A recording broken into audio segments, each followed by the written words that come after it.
Hello and welcome to another brand new episode of Dingers and Stingers, the podcast that knows when the trade deadline is and knew how long we had to wait to start talking about it. I'm Dallas, that's Drew, and that's Matt. And on today's episode of our podcast here, later on, we are going to talk about, we're going to do a little tier list ranking of ballpark food. We're going to give you our dingers and singers later to close out the show as well as we always do. But first, I mentioned it right just a few seconds ago. We are going to talk trade deadline. Okay, and it's kind of a little return of a older segment that we used to do, combined with trade deadline talk here. This is, we're going to do some fan cornering. We're going to do some talk about what, we want maybe the Padres and the Red Sox to get up to during this trade deadline. And so those are the two teams we're going to talk about because we have Drew and Matt here who are experts on both of those teams. We're going to see, maybe a buy situation and a sell situation for each team or whatever these guys have ready for us, depending on what they want their team to do. Both teams are in a very interesting position. Very interesting. Could go either way. Not sure kind of what direction either of them will go in, but the next week we'll tell the story. But before that happens, we got to get our wishes out or our predictions even as well. So, okay, so let's talk about it. Trade deadline coming up. Um, so talk a little bit about where the Red Sox and the Padres are right now, just generally speaking. We'll talk a little bit more about each of them later, but just going into the trade deadline, maybe versus even a couple weeks ago, where's each team at in the picture here? I'll talk about the Red Sox for a quick second. The season has totally turned on a dime. Red Sox just finished up winning 15 straight games. That ties their all-time franchise record. Pretty crazy considering that this team before the winning streak was on pace to be the second worst Red Sox team of all time. Uh, but winning 15 games in a row, and then yes, they lost the streak yesterday night, has placed them firmly in the playoff hunt, in the playoff picture. They are currently in possession of one of the wild card spots, and the division is now within spitting distance. So I think that the Red Sox, in all likelihood, uh, end up being more buyers than sellers at this deadline. But there's still a little bit of enough time that if they really turn back around and just start losing a bunch of games, that could change. So I will have some options if they do decide to sell, but I do think this is looking like a team that's going to buy. Yeah, the Padres are in an interesting spot as well, and the last 2 days have kind of, in my opinion, shifted a little bit towards what I think we all thought was coming for the Padres. Um, but nevertheless, we are still in an interesting predicament where, for most teams, when you are sitting multiple spots back in your division, you are multiple games under 500. That typically indicates that you're going to be a seller. Um, or at least you're not going to be trying to acquire talent and giving up, prospects and whatnot, giving up the future for it, even if you're not actively selling like big things. But the Padres have been kind of messing around in this messy last spot for the wild card in the NL, where we came out of the gate, out of the All-Star break, and I think we went 2-4, and we gained 2 games in the wild card race. And so it was this weird thing where not only were we doing bad, but the rest of the wild card teams were doing bad. And we're really close to the wild card. Granted, we just lost back to back to the Braves, which has bumped us back down to 4 games back. So maybe, we're starting to see where the Padres really fall in all of this. But it's been just an interesting thing because, the Padres have been such an enigma this year and just so inconsistent. I mean, the other day we scored 19 runs, followed it up, and we could barely get a hit.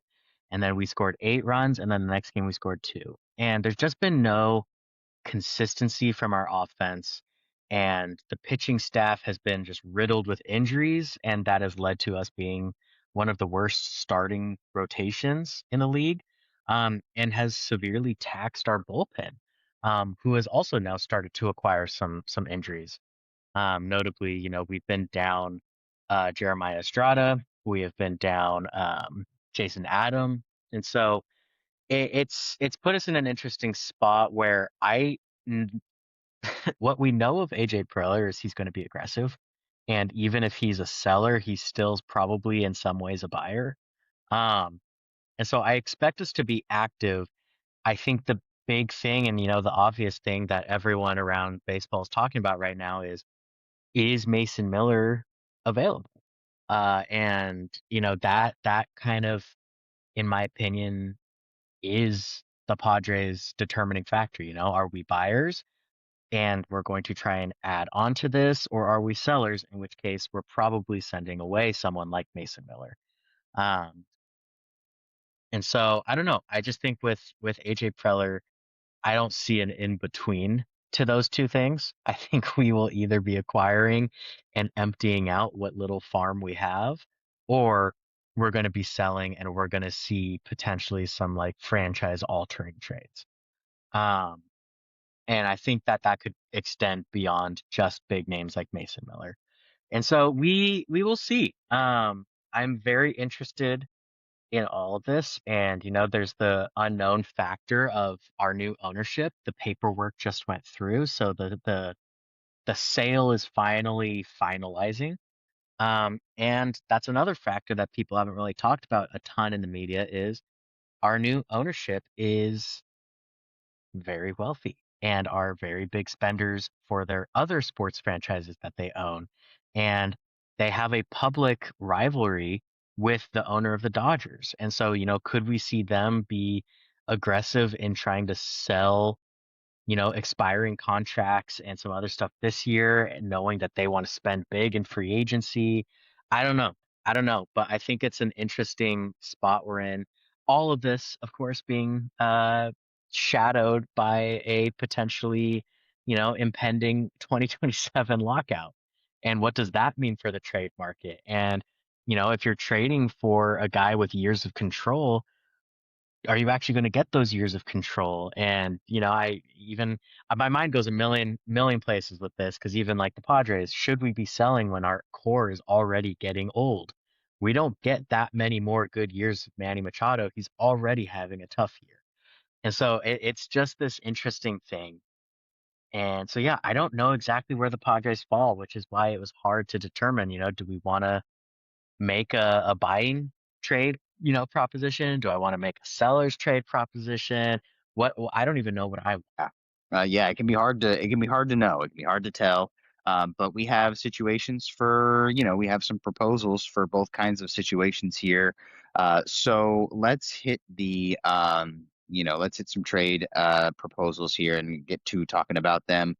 Let's go back to the Red Sox and here, just pick one of the ones that you wanted to talk about, Drew, and let's talk about that one that you have.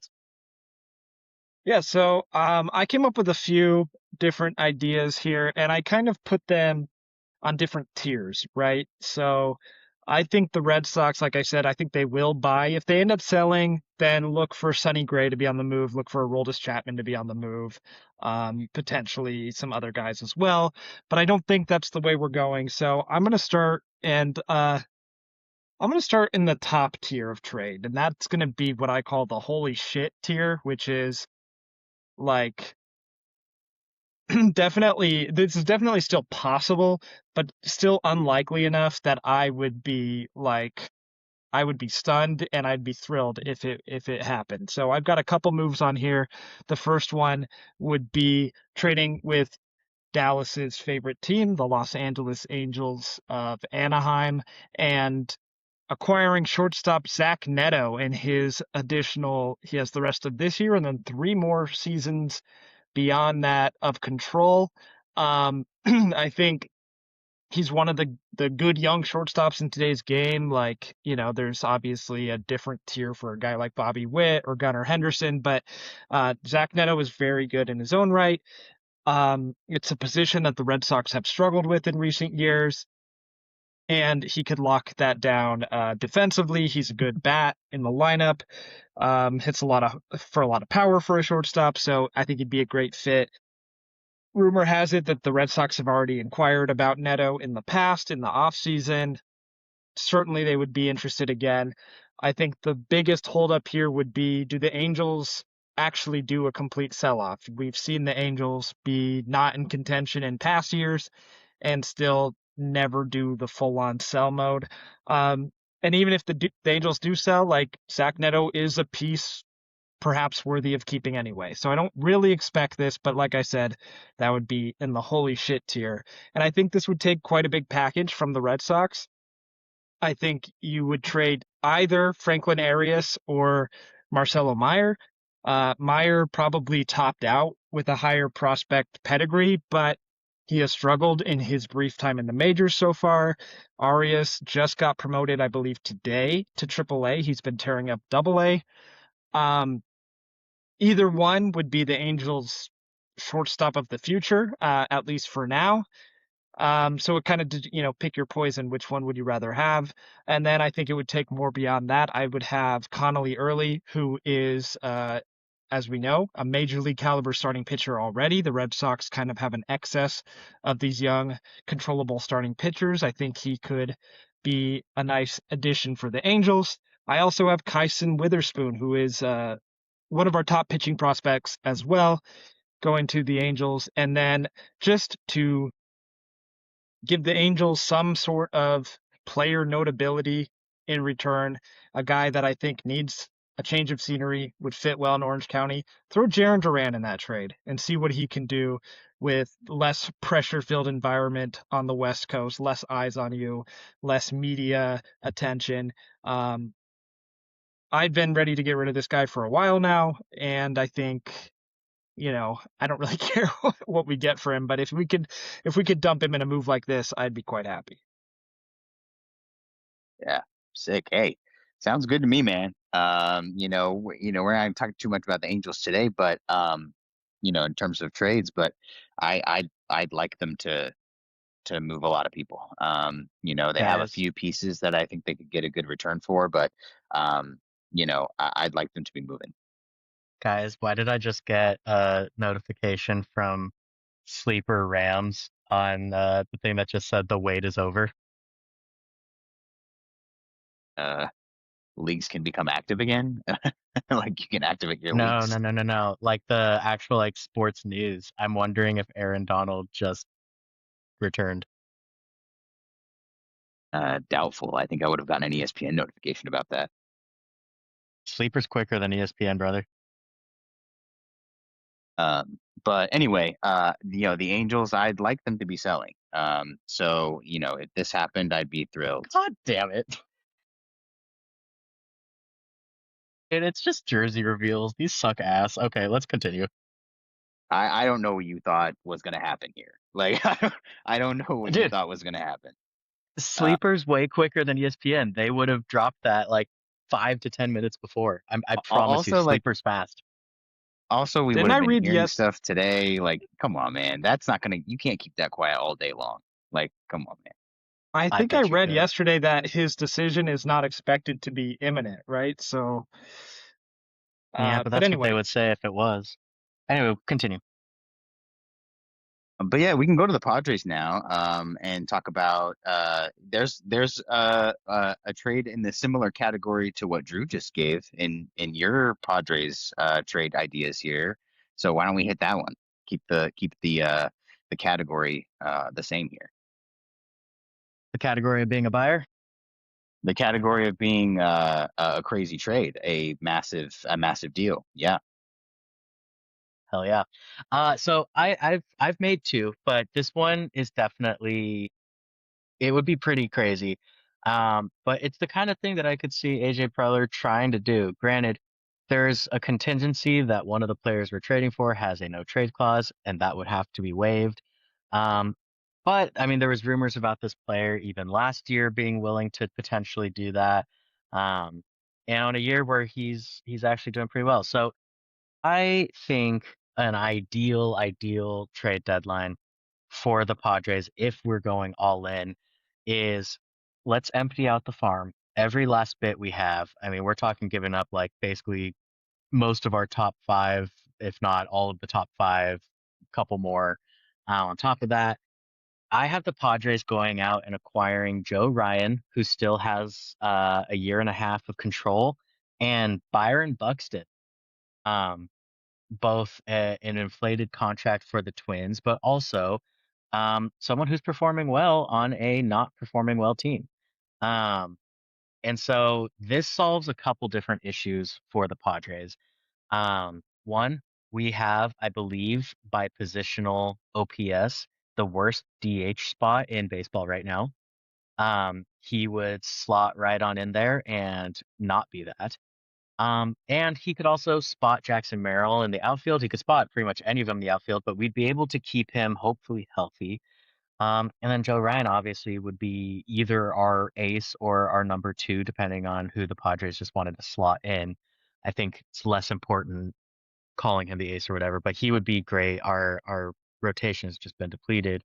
In this, I have us sending back our number one prospect. He is MLB's number 12 as of like today or yesterday. And that is Ethan Salas, our catcher of the future, our pride and joy in the Padres minor league. He is a stud, so I have him going back. Cruz Schoolcraft is our number two. He's a left-handed pitcher, just a giant, think lefty, 6'8", just shoves. Miguel Mendez is our number three, a right-handed pitcher. Ryan Weidman, who is our number six. He, I believe, back-to-back years has led the minors in stolen bases and just has like a really good run grade and some contact grade. And then Tirso Ornelas, who actually did see some time as well at the major league level. He is a MLB ready outfield prospect, lefty. He's I don't know. He was solid. He's our number 26 prospect. And then I threw in Jake Cronenworth just as a little bit of salary exchange. He does not carry no value. He is still a top-notch infield defensive player. And in the right situation, I think that the bat could still come back. I mean, we've seen not that long ago Jake Cronenworth hitting north of like 270 and being just like a solid on-base guy with Gold Glove potential. So that would be, I think, the holy shit trade, if you will, in terms of no one saw it coming from. Yeah, no one would see that coming for sure. Byron Buxton too, he always talks about his no trade clause, so it'd be interesting. If that happened, it meant that he would clear it for the Padres, so that'd be interesting. After he previously said he wouldn't really do it for many teams, it would say something about, Padres as a destination, so there'd be many implications to that one. But would be entertaining, would be interesting. I would love to see all those names flash across the screen here, in the return package, and see how that goes. Okay, let's hop back to the Red Sox. Keep it rolling. What's another one? Yeah, so in the same vein as the Zach Neto trade, maybe slightly below on the holy shit rating scale, it would make me very excited, very happy. Um, and that would be trading for a catcher. And you could kind of interchange pieces of the Neto package for a catcher, and I'm gonna go with two different guys here. It's kind of a cop out, but I could see working with the A's for Shea Langoliers, one of the best offensive catchers in baseball. A lot of pop in that bat. Someone the A's have not been able to extend, despite extending plenty of their other guys for the long term here. The A's are terrible right now. Maybe they'd be willing to move Shea Langoliers. And then also in a similar boat with one extra year of control would be Hunter Goodman from the Colorado Rockies. He is also one of the best hitters in at the catching position. A lot of pop in that bat.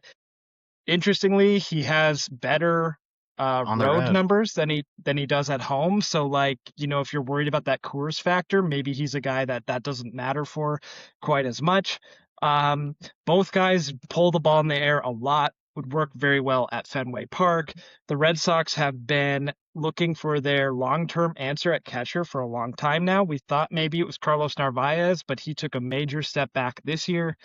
I could see him being part of the return in either of these deals so that these teams have a major league caliber catcher ready to play there. Um, but yeah, but either of these guys would make me very happy to see the Red Sox add. It would add a lot of thump to that bat and kind of answer the catching position in one move. I think the A's and the Rockies might have a tendency to be more typical sellers than the Angels even would, so that's why I wouldn't be quite as shocked with one of these moves. I think the problem is there's just plenty of other teams that are going to be looking for catching help, so it's just a matter of what are you willing to give up versus what are other teams. Like division rivals, the Yankees and the Rays both have been linked to catchers during this trade deadline season as well. So I would love one of those two guys. I think it would take quite a lot. I don't think there's a world in which we get Neto and one of these guys. I think you kind of have to pick.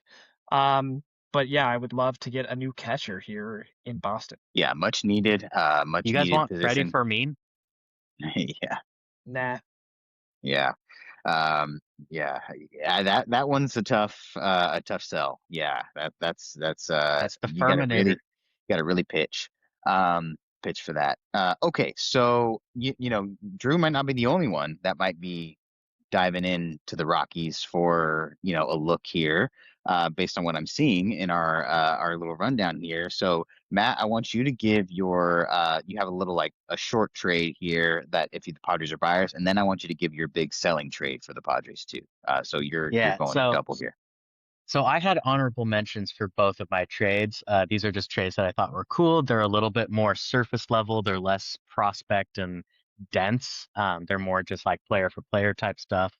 Um, but my honorable mention, I think Jake McCarthy, the leadoff hitter for the Rockies as well. They are absolutely stacked and loaded at the outfielder position, and specifically with guys who are younger than Jake McCarthy.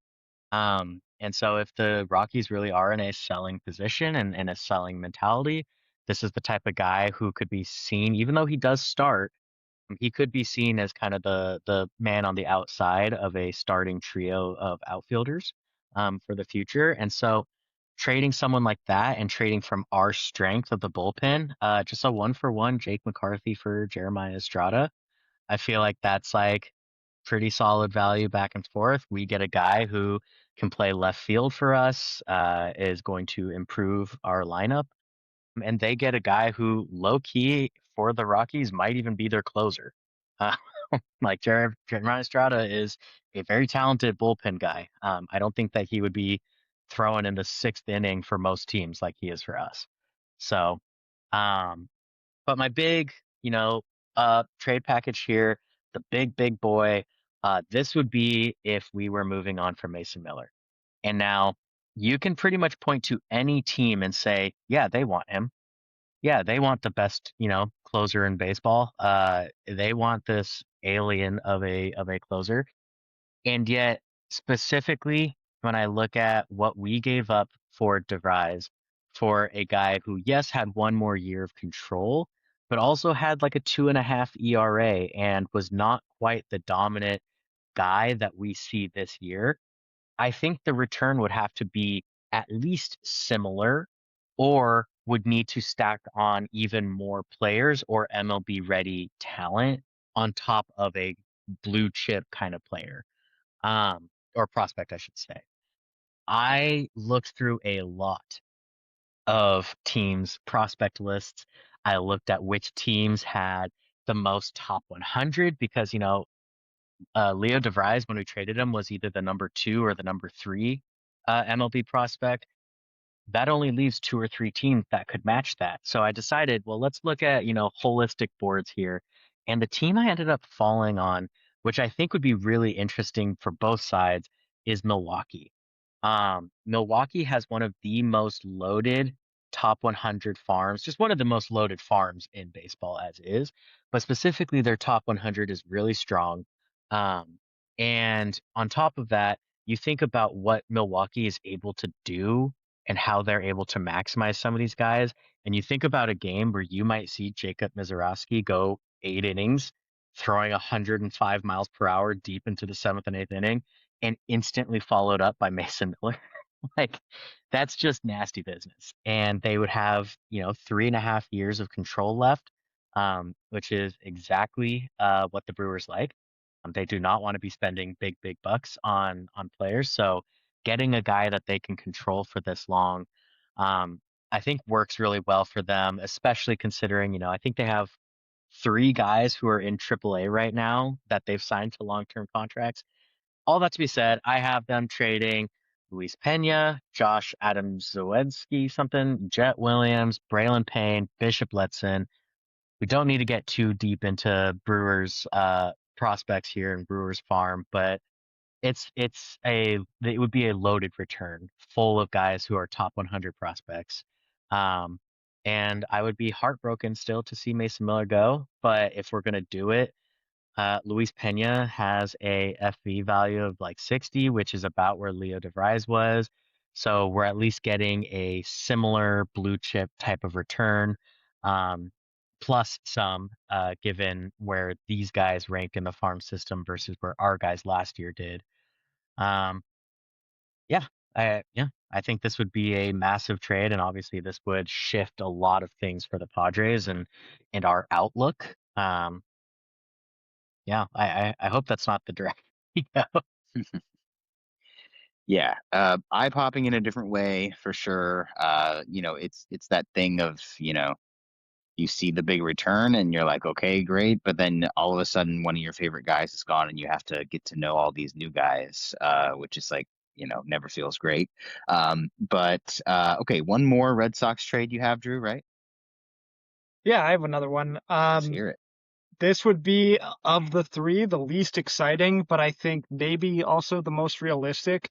I'm pretty much against trading for rentals that will cost a lot of money or a lot of prospects.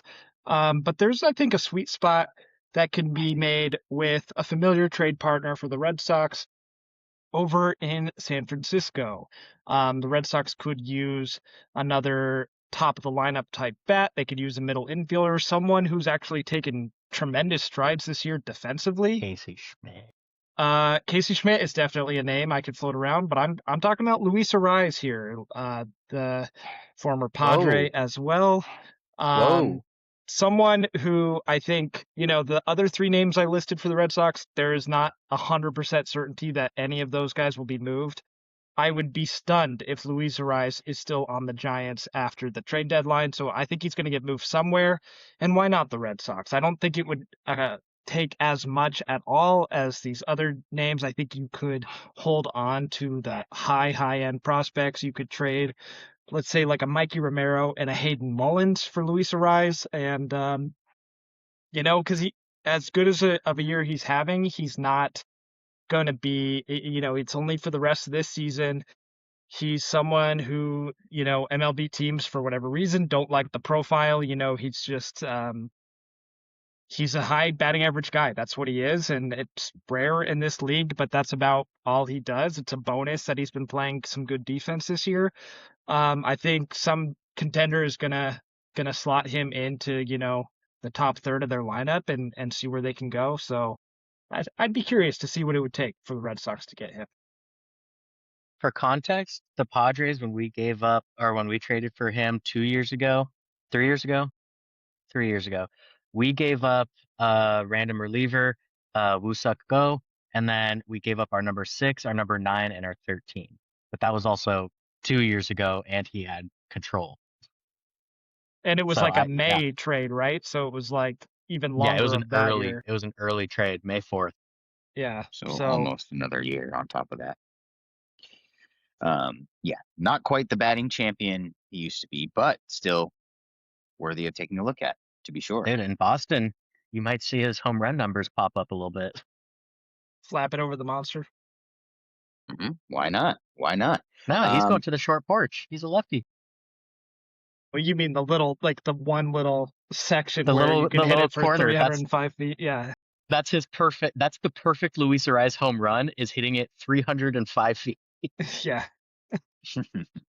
yeah. Hey, well, maybe we'll see it. Maybe we will. Okay, one more honorable mention from Matt, and then we'll go to our game for the day, for the episode. But let's get one more honorable mention for Matt. Yeah, Drew. This one actually includes the Red Sox. You know, I found this to be interesting. I don't know that I love it. I don't know that I hate it. One of the biggest things that Padres as a whole, fans, media, etc., talks about is the contract of Xander Bogaerts that was signed by the Padres. We've seen situations like this where sometimes teams have to give up a player's contract plus another player or plus a prospect just to like move the contract. And Bogarts also happens to have a no trade clause. And he has said there are not a lot of places he would waive that for.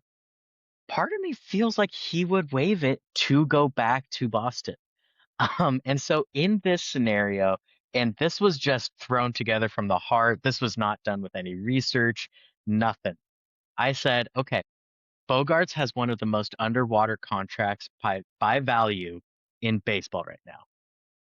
What's a player on the Padres that could get that off and still maybe get a little bit of return? Mason Miller. So, what would it look like for Boston to get Xander Bogaerts, Mason Miller, maybe throw in a little bit of cash, maybe throw in a little bit of international pool money? You know, we just got $500,000 from trading Marinaccio, can we give that over or something?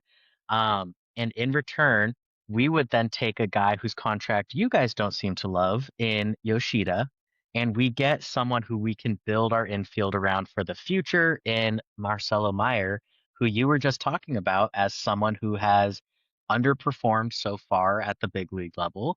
Um, and I believe is from Southern California, so maybe a little From San Diego. homecoming from San Diego. So, I mean, we're talking here about a little bit of a homecoming. Could he come back to San Diego, kind of get his juice, become the player, that he was supposed to be and touted to be? And we trade bad contracts, yours less worse than the one we're giving you, but you get kind of, a Boston legend back, and he can live out the rest of his career being a back of the lineup guy. And it doesn't have to be that deep, but then you guys get Mason Miller too. And Chapman and Miller would be pretty crazy. So Yeah. I mean, if the Red Sox added Mason Miller to their bullpen, like starters would have to go 5 innings. Keep them in the game for and 5 innings. and don't forget Xander Bogarts to the back of the lineup. Hey, I would love to see a Xander homecoming. I have very little hope for the rest of that contract, but I do think maybe a slight bump if he went back to Fenway Park. And I'm there's a saying, there's a hole at second base. He could certainly slot back in there. The problem is Isaiah Kiner Falefa currently wears his old number 2, so they'd have to really work something out because yeah. And IKF you is guy such love a IKF, such a Boston such a fan legend favorite. IKF. Yeah. Everybody would be like, but my number 2 jersey that I bought it for him, not for My Xander. number 2 IKF. Yeah. Um, okay. So yeah, that'd be fun. I'd love to see that. That's always a fun, a fun idea, sending some guys home. So that's really fun. Really good. So okay, so there's some trades. Hopefully we see, something happen for one of our teams. That would be great. I hope that at least one of our teams is active this trade deadline to provide some excitement for us. But let's move on now to our game segment for today. That is going to be a tier ranking of ballpark food. Okay, so Drew has the visual here for us in terms of the actual tier list here and the food options for us. So, let's get into this. I mean, I'm excited to talk about that. I have some hot food takes, and takes about cold food as well. So, you never know. Yeah. Well, so I found this online. Shout out to Tier Factor episode 3. That must be another podcast or something. Tier Factor. They made this ballpark foods tier list. They made it public on tiermaker.com so we can use it. Anyone can use it. And yeah, we're going to go through this. I think some of these are synonymous with baseball, and some of them you maybe have never had at a baseball game before. But either way, a lot of good food on this list. I think we should just go through and order. And as Matt said before we started, let's just shoot from the hip here. And how this will work, I'll say one of the items, and we'll go one by one. So we'll go Matt, Dallas, and then me. Say where you think, where your gut says it should be, and then if there's a consensus, we can put it there. If not, we'll discuss it a little bit. So starting off, a classic, a nice little snack to have at the game, some peanuts, some salted peanuts in the shell. Matt, what do you think about peanuts at a baseball game? Dude, I think Peanuts purely based off of legacy has got to go probably in the S tier. I mean, there's very few places in the world where it's like socially acceptable to like have trash on the floor, think movie theaters, and that's even like a little taboo at this point. Like I'm not a big like leave your trash on the floor guy, but like Peanuts at a baseball game, just like snap, crunch, flick, whatever, dude. I feel like I'm putting them S tier. They might not be the most S tier flavored or like tasty thing on this menu, but like for baseball legacy and culture, they got to be up there. Dallas? I mean, I'll give you this. It's in the song, right? I'll give you that. I mean, we couldn't be further apart on this thing, buddy. I gotta tell you, I, if there was an F, I'd put it there. I'm not getting that. Leave it out. I don't want it. Is this a personal Who's out? ranking, Dallas? Who am I watching? Lou Gehrig and Ted Williams? Why am I eating peanuts? Get out. Leave. I don't want them. So that's just a personal opinion. I don't give points for, being an old school favorite or whatever. I don't give points for that. But I would not. It is maybe the last thing I would get if I was at a baseball game. Maybe the last thing I would get. But Damn. so That's awesome. That's incredible that we've gotten one thing said and we're on completely opposite sides of the tier spectrum. Look, I'll make this easy. I'll make it easy to average out. I would put this in B. I'm going to be different than both of you. It's really not like I don't know what Dallas is talking about, like it's terrible. Like peanuts are good. There's nothing wrong with peanuts. Sometimes it's a little annoying to crack the shells, but that's why a a baseball game, little. like Matt said, that's why Matt's like what Matt pointed out, a baseball game is the perfect place to eat them because you just kind of twist them open. You can leave the shells on the floor. It's no big deal. But yeah, there's a lot of food on this list that I would definitely get before I get peanuts. So respect for its place in the game, but I would not be putting it in S tier. And so I'm going to go ahead and average our scores and put it in the middle at B tier. And maybe So we you can get a guys are the little type of more. people that are like, oh, Babe Ruth would suck in modern baseball, so he's clearly not like the best, right? Yes, I I am. I do think that. All right, yeah, no, for sure, cool, yeah, yeah. Playing drunk baseball. Okay, so next up, this is a broad category. The picture, it looks like maybe peanut M&Ms, but Yeah. the label just says candy. So I'm gonna include any and all candy.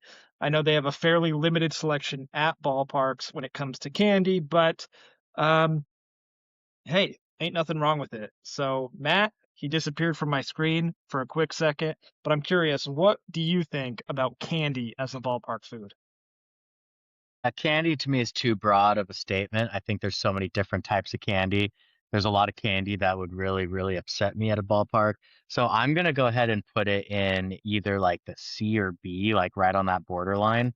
I just think there's some candy that's great, but candy as a whole, that's too broad. Like you're inviting way too many bad ones. Dallas, you concur with that?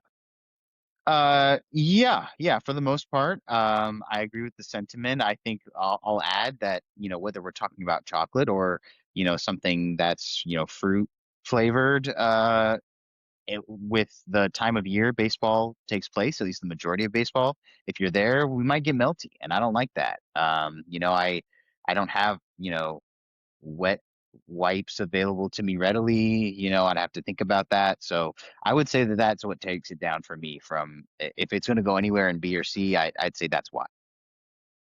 Yeah, I think if this was a tier list of food that I enjoy eating on my couch or at the movie theater, candy could be up in S tier for sure. And But peanuts would have been up there for both of you too.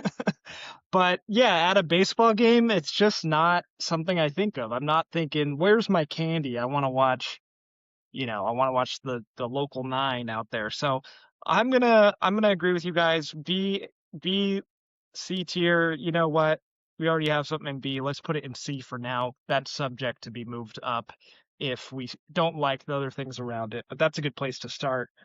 Um, let's let's move away from, I think a lot of these first things are little like snacky things. So I'm gonna skip ahead to, let's go to a more well-rounded meal, and let's go with chicken tenders. Okay, that's right here in the middle. What do we think about chicken tenders at a ball game, Matt? Dude, give me A tier. I think that this is really solid. I think that this is like the core type of meal you could have at a game. I think there's things that are going to bring you more joy. I think there's things that are going to bring a little bit more, happiness and nostalgia and all the things. But like you're talking about truly just like this is like the meat of the meal, right? Like literally the meat of the meal. So I'm gonna say A tier. It's also great because it's not messy. You can get your little, sauce cup or whatever. It doesn't have to be a whole thing. And easy to eat with your hands. That's huge. Yep, All right. easily Yeah. transportable. Um, hard to mess up. They're gonna be pretty much the same anywhere you go. Yep. Yeah, I'm inclined to agree with you guys. Chicken tenders, maybe it's not synonymous with the ballparks like some other items on this list would be. But absolutely something I get commonly. If I'm having my dinner or lunch at a game, chicken tender is frequently something I'll go for. So I think, yeah, A tier is good. Definitely some better items than a chicken tender, but it's going to be like a high floor item for sure is a chicken Yeah, tender. it's just good. You just are gonna be happy. Yeah, absolutely. All right. Let's move over to drinks and let's talk about lemonade. What do we think about lemonade, Matthew? I mean, I'm looking at some of these other beverages here. Lemonade, I think I'm gonna put lemonade in probably I might put it in the A tier. I might put it in the A tier. I think that similarly to the chicken tenders, it is like a high floor type of pick. I think you're gonna be happy if you have a lemonade, but I feel like it's a little bit more niche than some of these other options where, you're going to a game and ordering some juice. And I feel like, if you're talking about an actual ball game, it's not my type of thing, but there's some other beverages on the table here that people seem to really truly love. Yeah. Dallas? Sure, sure. Do I do it? No, I don't. But do some people do it and like it? I think so. I think also I would leave it where it is because of the idea of a frozen lemonade potentially coming into play here. I would so that falls into that category. I think that bumps it for me. Yeah, absolutely. I agree with Dallas. Like, not necessarily my first choice of beverage at a ball game, but yes, frozen lemonade's definitely a nice treat. Like Dallas mentioned, when it comes to candy, like baseball is largely a summertime sport, and there's very few drinks that are more refreshing on a hot summer day. And lemonade, I think A is a great place to put that. Okay, we're gonna rapid fire through a few that I think don't warrant as much conversation before we get back to some more that require more discussion. So, first of all, chicken wings are on this list. I can't speak for you two, but I don't think that's a good ballpark food at all. I've never We're on the seen same page. someone. I don't think I've ever seen someone order wings at the ballpark. It's too messy. It's not very portable. If you're at your seat, you need like 1,000 napkins with you. Um, you have your bones left over. It's like it's not really, to me, not something I want to deal with Right, exactly. And I love chicken wings if I'm at a restaurant, if I'm at a sports bar, something like that. But yeah, not for the ball game. All right, another one that I don't associate with baseball, might be fine in its own right, similar to chicken wings, but not really a baseball food in my opinion. That would be sushi. What do you guys think about that? No All good. right, and then I see on here loaded fries. I understand that can mean a lot of different things, and it's not necessarily, you could think of it more as a nacho, but I don't know. What do you guys think of loaded fries as a ballpark food? I guess it does warrant some discussion, but I don't know. Yeah, and what are you loading them with? If you're at a ballpark, yeah, would you put it S? Would you put it A? What are you thinking? Okay, all right, Dallas. What do you think about loaded fries as a ballpark food? Um, I've never done it, but I think it would be great. I think it would be great. So you know what? If we want to make it our first S, I have nothing to say about that. I'm good with it. Okay. Yeah, I think, I've also never done it. It seems like it might be a lot. And, the concern with nachos is also concern with loaded fries, which is if it takes you too long to get from where you get them to your seat, then it's kind of a soggy mess already. And fries can definitely have that risk depending on what kind of sauce and what the situation is there. However, I do agree it is a great food to eat, and I think let's just consider any of these under ideal circumstances. And if it's ideal circumstances, then yeah, I think that could be an S tier food. I love, animal fries, things like that. So, um, yeah, why not? Let's put loaded fries there.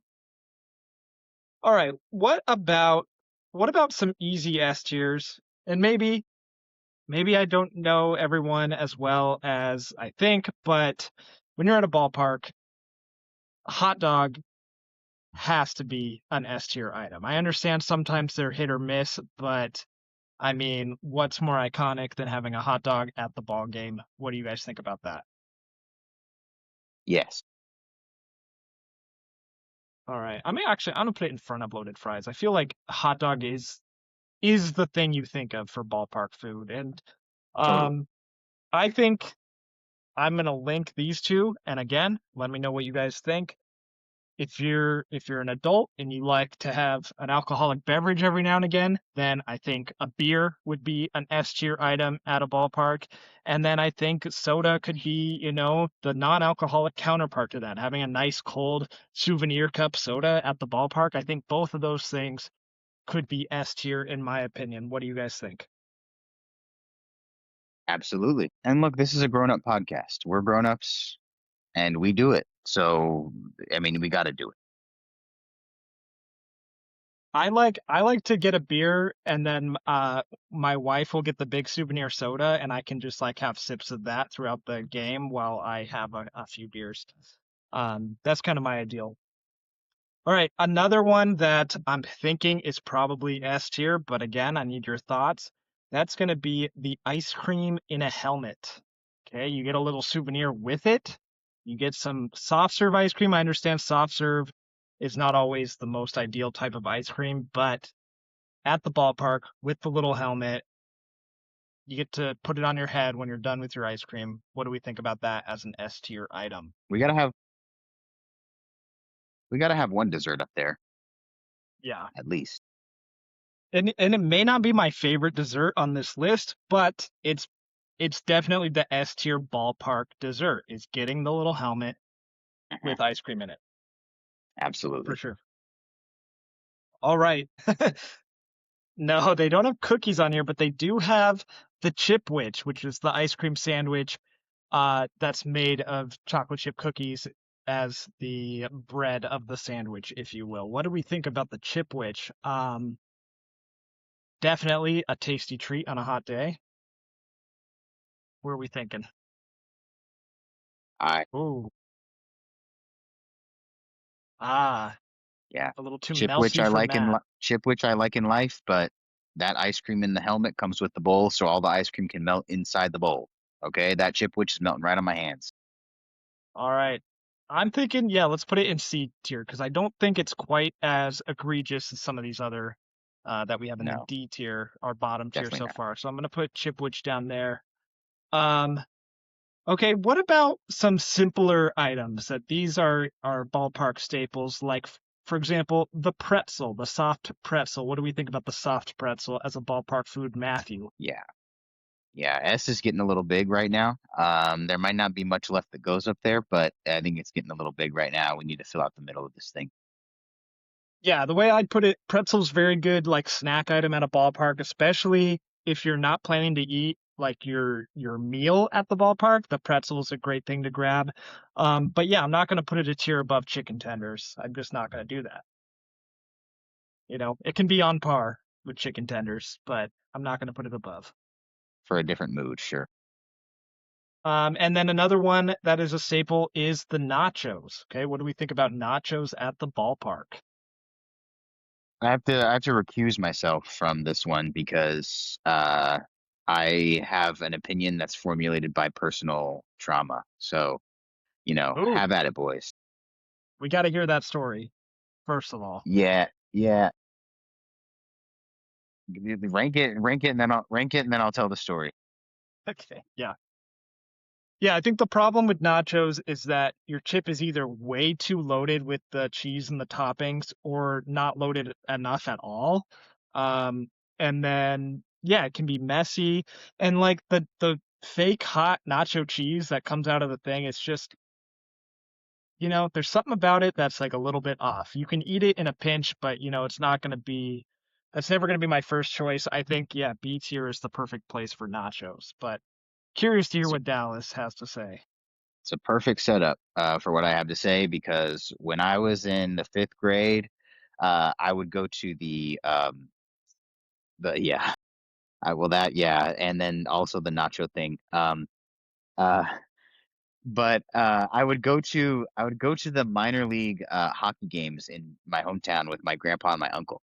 And when it came to getting food there, it was always snacks. But one time, my uncle bought me nachos, so I was like, I'm loving it. So I ate them, and then I got home and I threw up. And then 2 weeks later, we went to a game again, and I was like, Hey, remember when I threw up when I ate nachos 2 weeks ago? That was crazy. Can I have them again? And then I ate them again, and then I got home and I threw up again. And so that fake cheese, that fake cheese has never been my deal since then. And every time I see it or smell it, it makes me sick. So that's why I have no valid opinion. All right. I just can't Yeah. do it. Nacho cheese, making kids throw up since forever. All right. What I'm gonna do next is I'm gonna go through another handful of ones that I don't consider to be ballpark staples, and we're just gonna let individuals choose. So if I call on you, you tell me your tier, and that's the tier it's going in. So Matt, what do you think? What do you think about a corn dog at a baseball game? All right. Yeah. I don't see corn dogs very much at a baseball game because people get hot dogs so often, but yeah, what about a hot dog could you not enjoy about a corn dog at a ball game? I think it's, definitely something you can enjoy there. Dallas, what do you think about a chicken sandwich? This looks like a fried chicken sandwich at a baseball game. Let's go with B. B's fine for that. I think not the kind that makes me not want to eat them. I'll tell you that. But yes, I'll put this here because I do not. I'll always go for tenders over sandwich. So tenders got to stay higher. Yeah, I feel like a chicken sandwich, another one that's a great item outside of a ballpark, not necessarily always the best at a ballpark.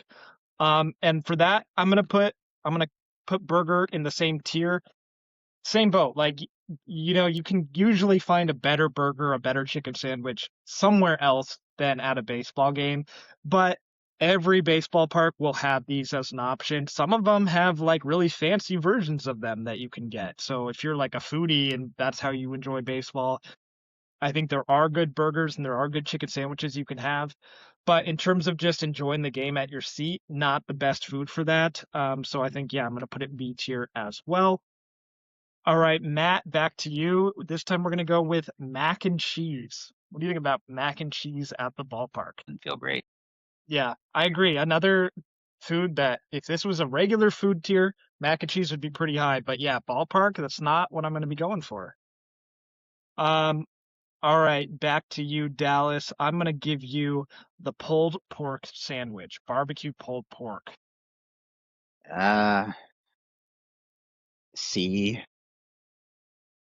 Yeah, C. yeah. Not, no, no, not my thing. Not good. All right, yeah. I tend to agree with you there. I'm also going to put, well, let's see. I'm going to take cocktail for myself. And this is a tricky one because, it really totally depends on what you're going to the game for. Like you know, what is your version of a chill evening at the ballpark? I'm gonna put it in B tier because I think, certain parks you might find a good bar that can have nice cocktails. You can get those cocktails in cans now, and they'll have those where they sell beer and things like that. So if beer Can is not really your thing, then I'd say, yeah, go for a cocktail and enjoy your night. But it's just, I don't think it's something I associate enough with being at the ball game, so I'm not going to put it higher than B tier. But I enjoy a good cocktail every now and again. All right, Matt, what do you think about onion rings at the park? All right, no onion rings on this tier list. I don't know if I've ever even seen onion rings at the ballpark. I'm sure they sell them, but yeah, I can't even think about that. Um, all right, and then like, mentioned by Matt in his last ranking, Dallas, what do you think about classic French fries by themselves as a ballpark food? uh C also for me this one. They're plain, too plain. Unless you want to get, wild with it. Um, but But that's what I we have think loaded this fries up here for. exactly. This reflects where the difference between loaded fries and French fries are. And yeah, I just think that they're just a filler. Nothing special about Yeah, I agree. I mean, if you get them with your tenders, great, it. Sure, but the sure. tenders are the star there. So yeah, I agree with that. And I'm gonna go ahead and put garlic fries at one tier above French fries. They smell a lot stronger. They taste a slightly bit different than a regular French fry, and that makes them a little more exciting. Understand maybe garlic's not your thing. You would go with regular. Either way, I think it's a little silly to be getting just some fries like as your food, Like again, you got to have some tenders or something with it to make that worthwhile. All right, last one of the rapid fire. I'm going to give this to Matthew again. What do you think about funnel cake at a baseball game? Yeah. Yeah, again, it's like I don't think of this as a ballpark food. Like it's a fair food. That's county fair food. Yeah, Um yeah. all right, now I think the ones we have left are definitely things you see at the ballpark to varying degrees. So they warrant some discussion. We'll try to go quick through these. What do we think about popcorn as a ballpark snack? Mm. Nope. At least at highest, I'm going C here. At highest, I'm going C. Okay. Matt? Um, Not good. Yeah. I'm gonna put it in C. I agree. It's a great movie snack, not really something I tend to get at the ballpark. However, I'm not gonna put it in D because I think D is kind of reserved for foods that I don't really think belong at the ballpark. Like Exactly. anyways, popcorn has Exactly. its place. It's easy to eat. Everyone can sell it. It's easy to make. So we'll put it in C tier. Very similar, not as hot, not as salty. We have Cracker Jacks. What do we think about Cracker Jacks? Kind of an old school snack here. I'd go one up. I'd go one up. I'd go B here for this one. I like it better than regular popcorn at a ball game. Yeah, I mean it's caramel. It has peanuts in there, So like if you don't want to crack all the peanuts, but you want that peanut taste, get some Cracker Jack. And it comes with a little prize. It always comes with like a little Yeah. temporary tattoo or something. And look at that. Yeah, Peanuts and Cracker Jacks in the same tier. It's just like they always wrote it. yeah. And I don't care if we ever get back. Um, all right. Sunflower seeds is up next. I'm inclined to put this as the one little snacky item in S tier. I love sunflower seeds myself. Uh, like peanuts, but not as hard to eat, and they have all the different flavors that you can get now. I like S tier for sunflower seeds, but I could be talked into A tier. What do you guys think? You get no argument from me. This is everything Peanuts wishes they were. When these dropped, Peanuts ran in fear. They cried, they threw up. They're done. They're finished forever. Sunflower seeds.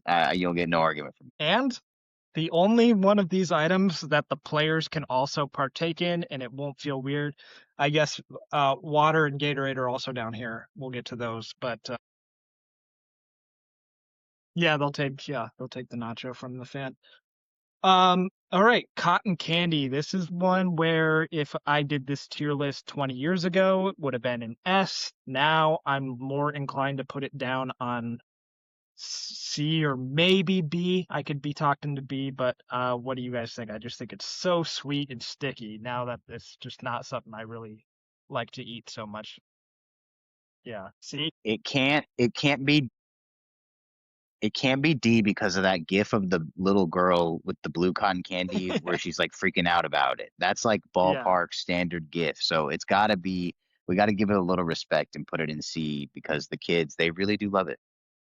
Yeah, I gotta respect the fact that the ballpark is for all ages and not put it in D tier. However, I probably haven't had cotton candy that I bought at a ball game in, like I said, like 20 years. So not something I'm gonna go after frequently, but certainly something that is always there if you want it. All right, water. Water's a tough one because you gotta have it, but like, is it is it like delicious? No, it's just water. Um, I'd so put it in what do B, I we guess. I would say B is good. Looking at the beverages we have here, I like beer, soda, lemonade more than water. But I like water pretty good.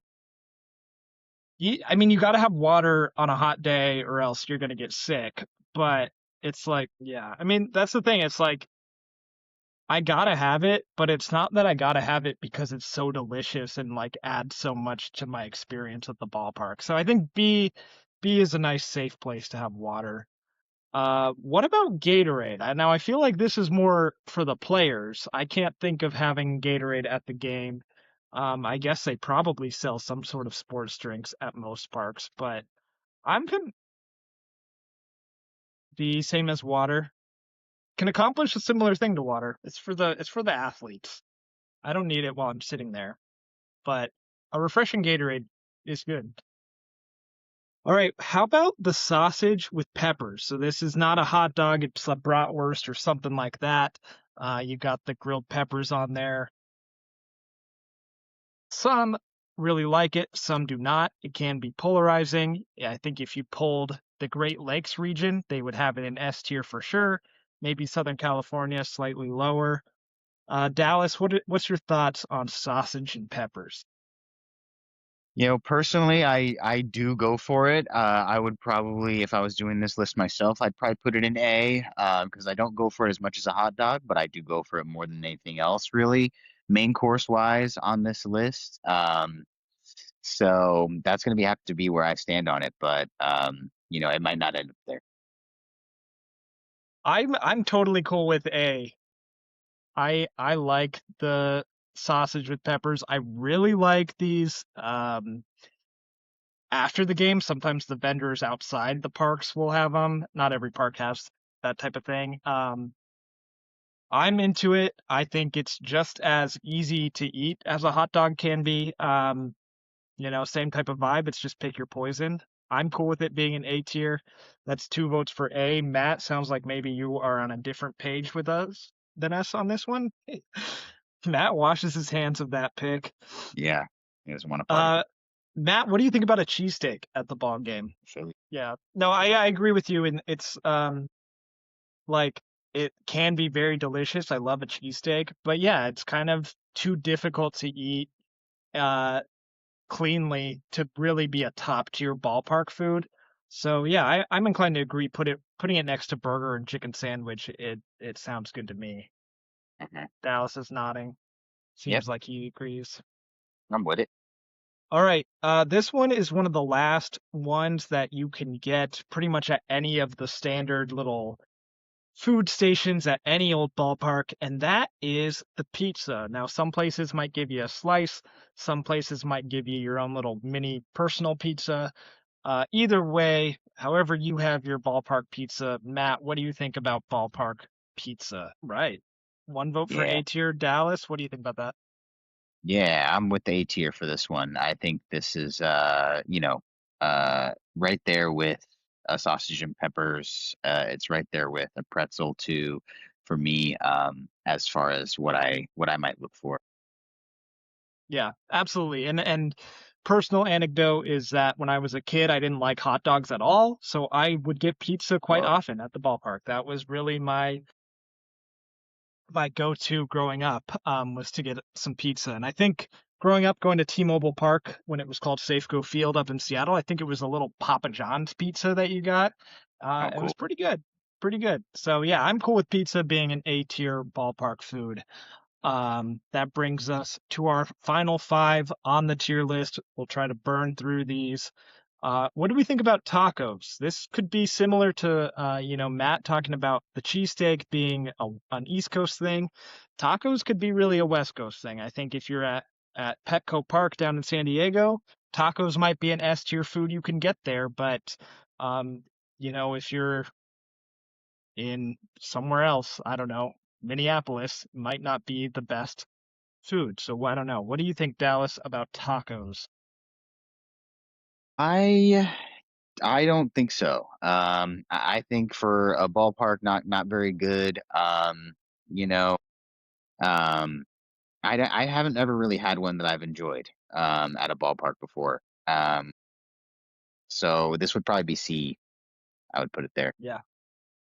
Yeah, I think tacos, it's if it stays together well and is transported to your seat without much problem, then it probably isn't a very good taco.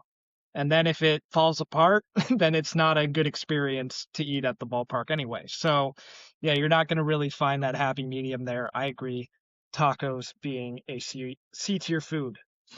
Uh, I'm gonna take the lead on soft serve cone here and say even though ice cream helmet is all the way up at S, this is a D tier food. I know it is served at the ballpark, but that thing is going to melt in seconds. And I don't want any part of that. If you have a little kid with you, you don't want any part of that as well. What do you guys think about the soft serve cone at the ballpark? Yeah, same page on that. All right, what about the milkshake? Can't say I've ever had a milkshake at the ballpark, but doesn't sound too bad. Would probably melt pretty quickly, but comes in a cup, so it's not so messy. What do we think about the milkshake? Oh, interesting. Okay, okay. I think there is an A tier dessert on that's left here. I do not think it's the milkshake. Milkshakes are pretty heavy. You're out there, it's a warm evening, kind of thing. It can also get, you know, pretty liquidy pretty fast too. So I don't think the milkshake is the A tier dessert that is on here. This list still for me, I would probably put it in C if I was having my choice. Probably. Oh, yeah, yeah, yeah. Oh God, Milkshake yeah, is I a remember is a now. milkshake is definitely a liquid, and specifically a ballpark milkshake is liquid all the way.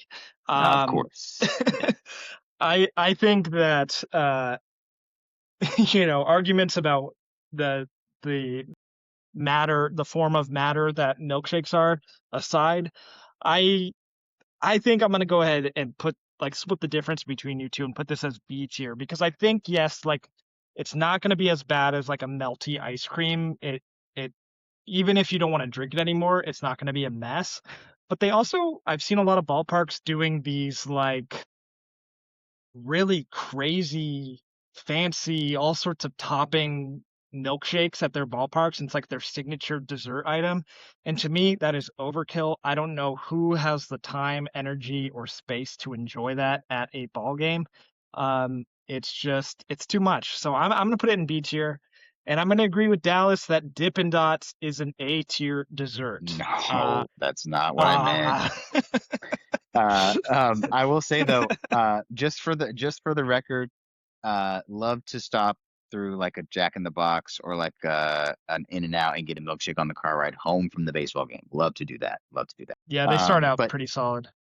yeah, not Dippin' Dots is not the one I was referring to. The ice cream of the future that never was, unfortunately, does not rank highly for me.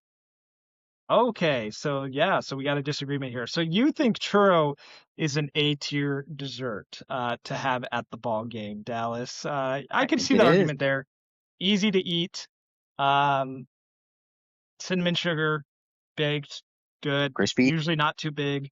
Yeah, yeah. If you like churros, I don't see why a ball game would be a bad place to have a churro. What do you think about that, Matthew? All right, so churros in nature, which leaves our last item, an item that I know they sell it like other places here and there, but I feel like I've only ever had it at a baseball game. And Yeah, that would be Dippin' Dots. It's yes, Dallas coined the term the ice cream of the future. It's little pebbles of ice cream. I think not nearly as good as having soft serve out of a helmet, definitely not. but kind of has a nostalgic taste to me. I would personally put it in A, but I'm willing to hear arguments about putting it lower into C or B. You know what? You know what? If we put it in A, this thing is like literally visually perfect almost. Like we almost did it exactly right. Like when you talk about a bell curve, like we really did that if we put it in A. So I'm tempted to put it in A just for that reason. Well, D's in the Matt name is twice. really Matt. You're really anti Dippin' Dots. Yeah. I think we Okay. have to put it. I think we have to put it in C then, somewhere Yeah. around there. I think I got outvoted, and you know what? That's okay because I really hardly get it, to be honest. I just know that it's for me it's like more of a nostalgia pick, being a ballpark staple. There you go. So Matt is in the doghouse tonight for his ranking uh, on Dippin' Dots. So there it is. That's our final tier list. Let us know what you think. So proud of that. I feel like we landed in a good place here. So I like our list. Definitely the things I would get the most at the top, except for loaded fries. I never get that out of ballpark, but let me know if your local park has some good kind of loaded up fancy fries, and we'll put it on the list to try at some point. Yeah, absolutely. Yeah, that was good. We totally nailed the bell curve part of it. I was really worried about that, trying to get too hyped up or too hyped down on stuff. I think we did it good. Okay, so let's wrap up here. Look, we can do dingers and stingers in a little bit of a different way than we normally do because both of your dingers and both of your stingers are a little bit related to the other one. So why don't we just start with Matt and give us both your dinger and your stinger? Yeah, yeah. If the comeback for this season's getting back on the right track, whatever you want to call it, starts anywhere, it starts there for this team for sure. So, okay, Drew, give us your dinger and stinger for the week, also kind of related to each other. Yeah, so I kind of alluded to this earlier when we were talking about trades, but the Boston Red Sox went on a crazy hot streak, the likes of which I've never seen. And they tied their all-time franchise record for most games won in a row. They won 9 in a row prior to the All-Star break and then came back from the All-Star break and promptly won 6 more in a row. Um, and it was really great to see because obviously winning a lot of games in a row is hard to do and it's impressive and all that. But um, the first 9 were all on the road. They swept 3 series. 2 of them were against some bad teams, Angels and Mets. But one of them was against the White Sox, who were in first place of the AL Central. And then, you know, last year they had won 10 in a row going into the break, and then the break seemed to really stall that momentum, and they came out of the break like 2-4 or something like that. It was really nice to see them stay hot and also play good baseball at home, which they have not done this year, and good baseball against American League East opponents. It was the Rays and then the Orioles. So that was good to see. Um, and my stinger is that the streak did finally come to an end last night. They had a doubleheader yesterday. They won the morning game to extend the streak to 15 and then lost the evening game to obviously end the great streak. They couldn't break the franchise record, but they were able to tie it. You have to go back to 1946. So it's been 80 years for a Red Sox team to win this many games in a row. That's pretty crazy. Ted Williams was like 27 years old on that team. Pretty cool. So, yep, things have been going better for the Red Sox. It's nice to see. Hopefully they can keep it going. Yeah, I mean, talk about getting back on the right track, turning things around. They've already done it. So Padres, look east and take a page maybe out of the Red Sox book here and see what they've been doing right. All right, Winning. speaking of doing it right, yeah, speaking of doing it right, we just did it right. We did some great trade talk. We had some great, fun ranking the ballpark foods and tiers. Let us know your thoughts on all of it. We want to hear some trades that you might have for your favorite team in your head. Let us know in the comments. You can subscribe here on YouTube if you are watching this. You can follow us on Spotify too. Our audio goes up there, so listen there if you like to listen only as well. And, we had some fun. Hopefully you did too. And until we talk at you next time, that's all for now. Goodbye. Bye.